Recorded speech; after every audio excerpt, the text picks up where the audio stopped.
Allah subhanahu wa ta'ala nous dit, en parlant du Coran, le faux ne l'atteint d'aucune part, ni par devant, ni par derrière, mais c'est une révélation émanant d'un sage digne de louange.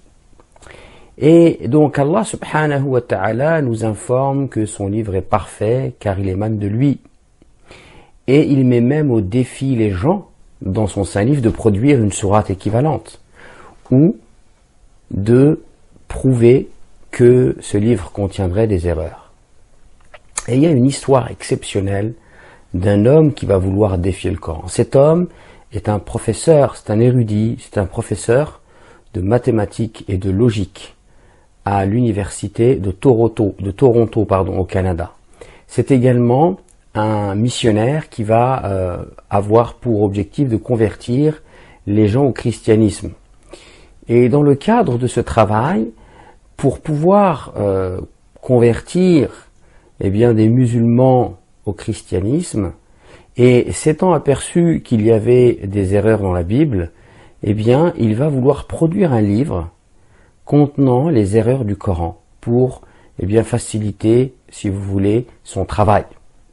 Et donc il va s'acheter un livre en anglais et il va lire le Coran dans le but de produire un livre qui contiendrait et qui serait, si vous voulez, comme un espèce de répertoire de toutes les imperfections du Coran, des contradictions.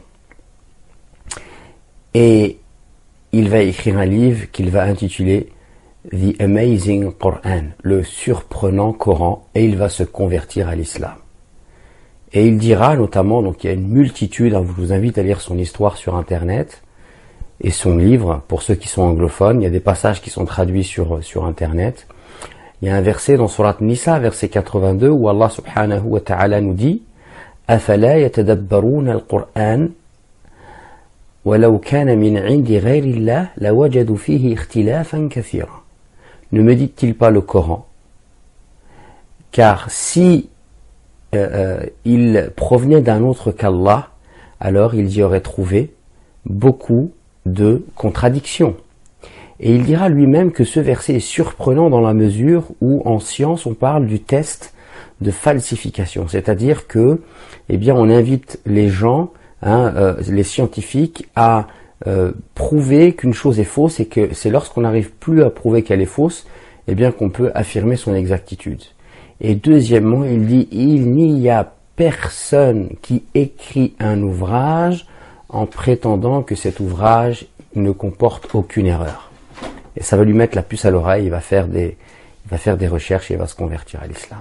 Donc j'aimerais simplement dire que aujourd'hui, nous lisons beaucoup le Coran et nous avons un gros problème.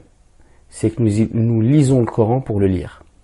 Et dans la démarche de Gary Miller, il y a bien sûr quelque chose qui peut nous heurter notre sensibilité de musulman, c'est qu'il va vouloir chercher les erreurs du Coran. Et ça, effectivement, nous en tant que musulmans, ça peut nous heurter. Mais dans sa démarche, il y a quelque chose d'exceptionnel, de sublime, c'est qu'il va aller dans le Coran pour chercher quelque chose. Et celui qui cherche trouve. Il a voulu chercher les erreurs, il a voulu défier le Coran, il a été vaincu, mais son équité et sa probité, son intelligence, son souci de la recherche de la vérité va l'amener à l'islam. Nous aussi, il faut absolument qu'on arrive à lire le Coran dans cette posture de recherche. Lisons le Coran à la recherche de quelque chose et ainsi nous trouverons des merveilles.